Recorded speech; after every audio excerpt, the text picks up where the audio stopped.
today's Global Connections program. I'm Bill Miller. Today we're going to be talking with a returned Peace Corps volunteer who's maintained close ties with the country of Guatemala. My guest today is Mark Walker. Mr. Walker is a returned U.S. Peace Corps volunteer from Guatemala, and he's also an award-winning writer. He's also the president of Million Mile Walker. His recent book is The Guatemala Reader, Extraordinary Lives and Amazing Stories. Prior to that book, he wrote My Saddest Pleasures, 50 Years on the Road. Mark Walker, welcome to today's Global Connections program. Thanks, Bill. It's great to be back. I appreciate you being with me. You're so prolific. We could do a show a week, I think. you got something going on. We're gonna jump into it now. Enough of my chit chat here. Mark, you and I both were in the U.S. Peace Corps. I was in the Dominican Republic. You were in Guatemala. How did the Peace Corps change your life in 3 sentences? It should be three books, but how did it change your life? Well, I did write a book, Different Latitudes, which was my memoir, but I was sent to a very isolated community in the highest district of Guatemala. I was doing agricultural experiments, and I got deathly ill. And as a result, I was sent to a different part of the country, San Jeronimo in Baja Verapaz, and I met the love of my life. And just the other day, we celebrated 52 years of marriage, and we were in Guatemala. All 3 of our children were born there. So it's hard to describe all the ways that the country has influenced me, and I've tried to influence it. I've been a consultant. I was an assistant director for Plan International. I worked for CARE International. So there's a lot to that story. But someone, a fellow returned Peace Corps volunteer, wrote something just beautiful that I want to share with you. This is from the book, and the author is Mark Jacobs. Now, Mark has written 180 essays, two books. The first one was Stone Cowboy. The next one was Silent Light, which I'm reviewing right now. This is what he said. The Guatemala Reader, the author begins with a truth that all travelers will endorse. There is always one place, one culture and country that becomes your personal lodestar. Your sense of the world in its ragged variety is guided by it.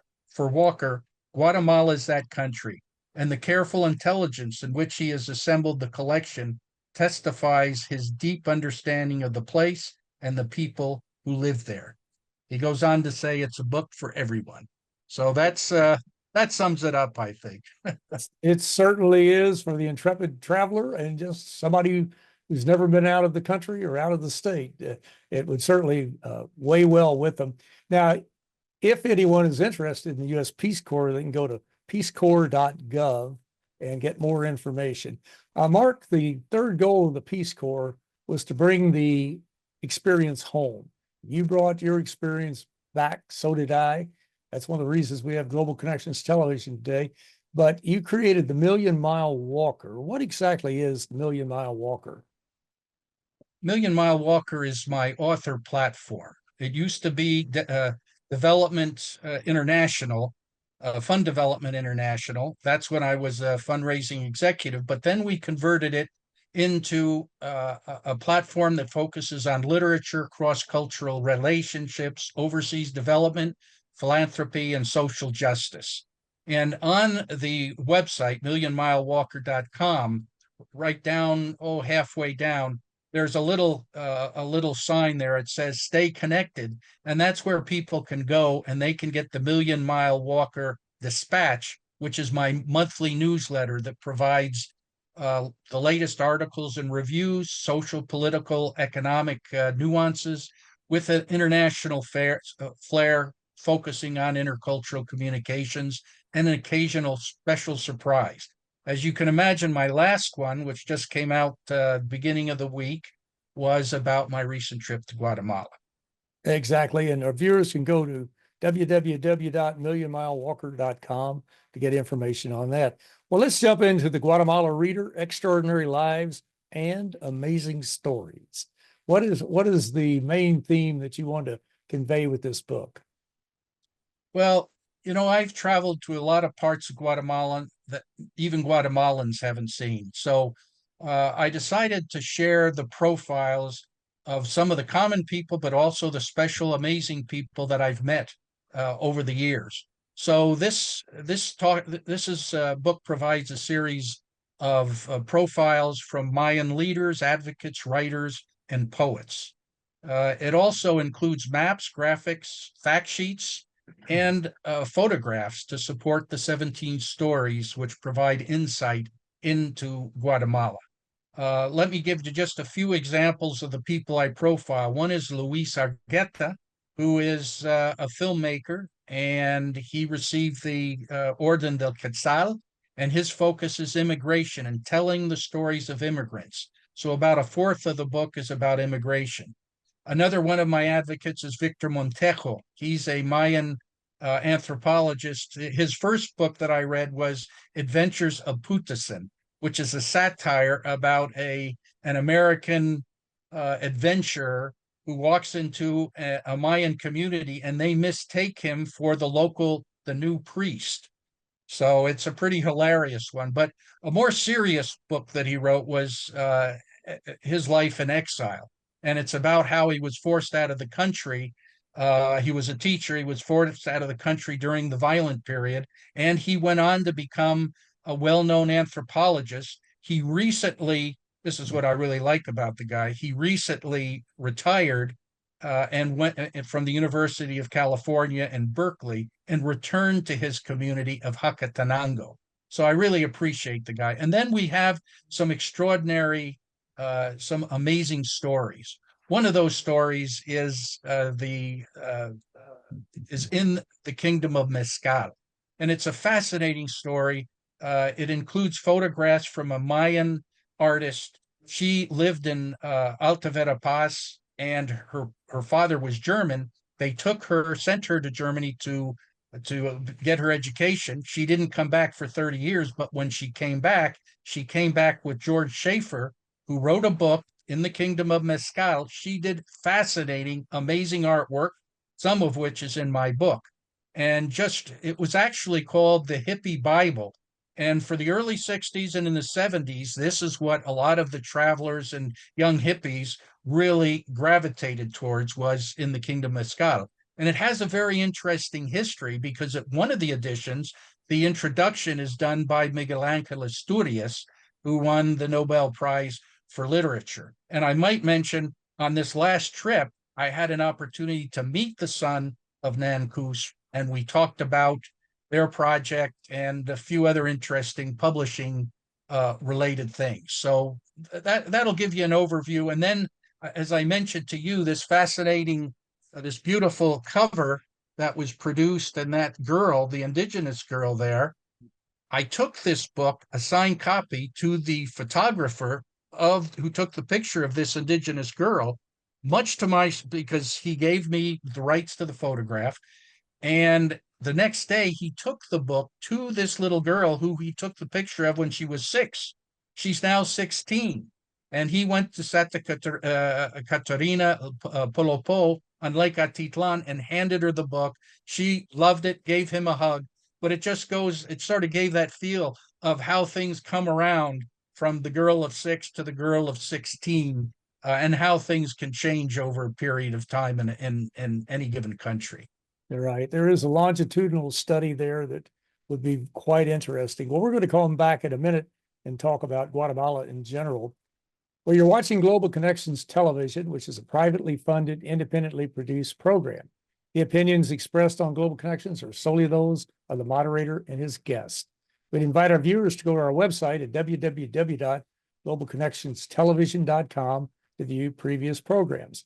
Also, if you're involved with a PBS or community access television station, or perhaps an educational institution that has an intra-campus television hookup, or you have a podcast, or you just have a computer, you like our shows and you would like to share them, please feel free to do so.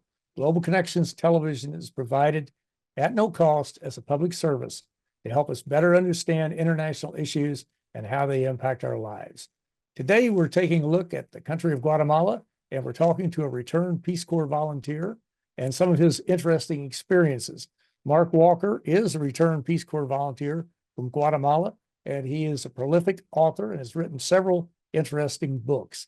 Mark, before we get into talking about Kickstarter, and I do want to get into that in just a minute, have you monitored the situation? Now, Guatemala is a beautiful country, delightful people, a rich culture, but it's had its problems, especially some of the dictators and what have you. What is the current situation in Guatemala now? Well, the last chapter of this book is entitled "The Crisis of Democracy," and really there is a crisis. Keep in mind the conquest of Guatemala occurred 500 years ago. This is the 500th anniversary.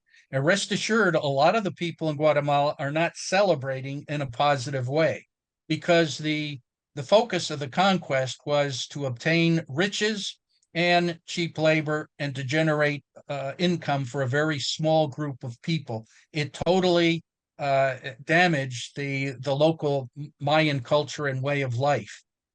So some of those that situation, you can still find those problems, the concentration of wealth in a small elite today, and there's a long 500-year history of racism within the country as well. Now, this year, a new president came on board, Bernardo Arevalo. Interestingly enough, his father was the last president to be in a democratically elected election in Guatemala. This was the early 50s. Unfortunately, there was a coup d'etat supported by the CIA. He was thrown out, and I think we could say, that really reflects a lot of the issues and problems that still go on today. But there's a very high concentration of wealth, and Arevalo was focused on the issue of corruption and dealing with the kleptocracy, which is diverted so much of the wealth to a very small group, ignoring totally issues and needs of education, healthcare, and even the economy, which is one of the reasons we find so many hundreds of thousands being, leaving their homes, looking for a better way of life. And that's something else we go into at the book as well, is what is that situation? Who are these people? Why do they leave? Why do they come back? Etc. As a matter of fact, I should mention one of the people that I focus on, Luis Argueta.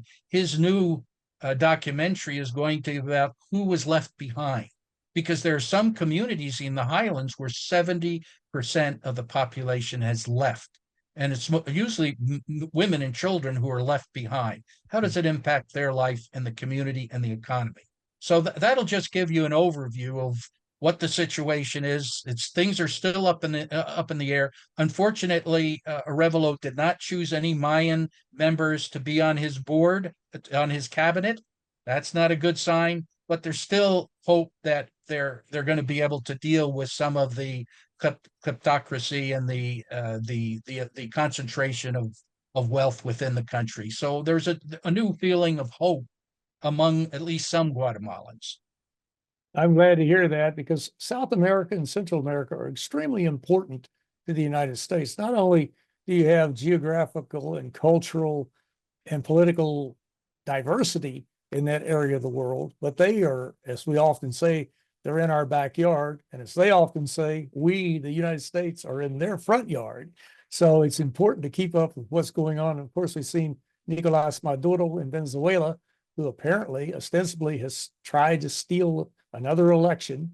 So that is very, very important to us. But there's something major going on in every country, with Bolsonaro being ousted, the would-be fascistic dictator in Bolivia or Brazil, and just on across the board. So we really need to learn more about that area. Before we run out of time, tell me about Kickstarter and how it played a role in your development of your publications. Well, the last time we talked, Bill, we talked about some changes that are going on in the publishing industry. And so the concentration, there's about 4 million books that are produced each year. Over 70% are now published online. The number of bookstores is dwindling. So there's a lot of changes going on. So I decided, in order to allow me to self-publish my book, because I didn't want publishers telling me to change the stories of the Guatemalans, etc., I went to Kickstarter. Now, this is a crowdfunding platform. They specialize in helping creatives uh, realize their vision and their dreams. And they've generated about $18 billion of funding for creatives since 2009. So I decided to take my project, and it's not just the book, it's the project of the Million Mile Walker of cross-cultural understanding and appreciation, learning about the history of others, and learning how we can help people make a difference. I use that as the platform for a Kickstarter campaign, and I ended up we had about over 20 people supported the project, so I exceeded my goal by about 290%.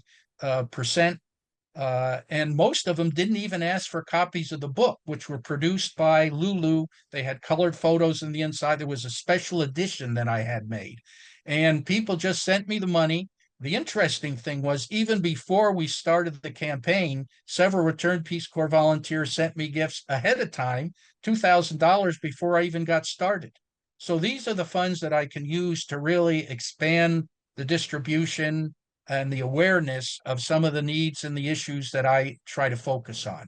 So I strongly believe in it. And just 2 days ago, I had the book published in Ingram Spark.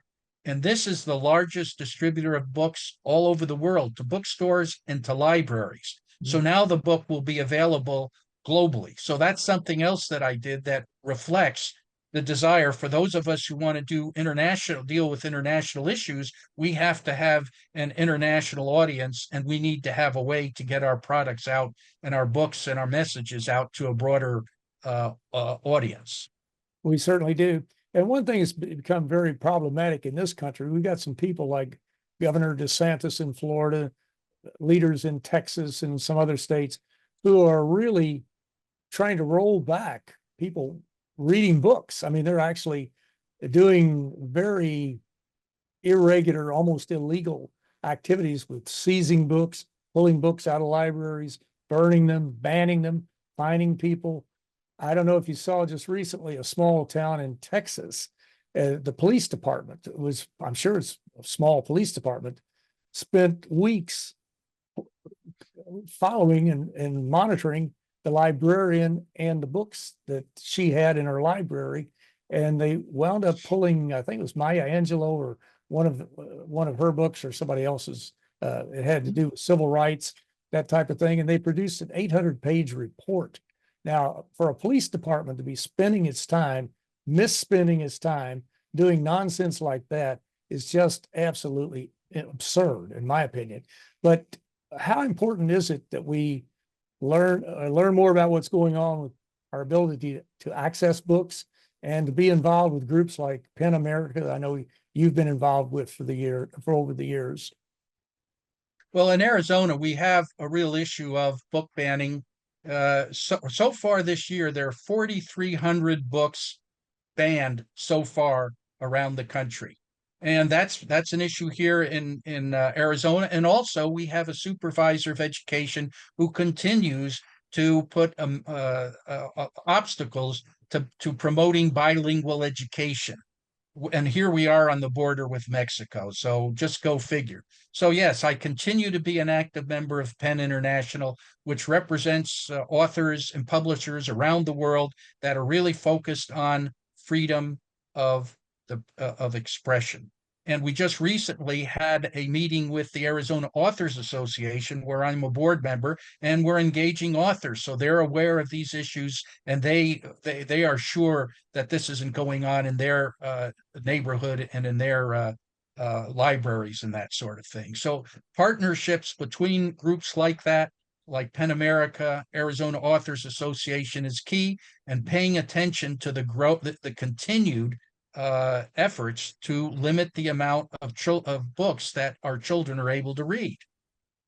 Exactly right. I don't want the governor of Florida telling me what I can read and what I can't read. That just is not part of the American fabric, if you will. Well, we mentioned PEN America, and I think our viewers can go to their website at www.pen.org to get more information. Well, Mark, we're down to our last 60 seconds or so.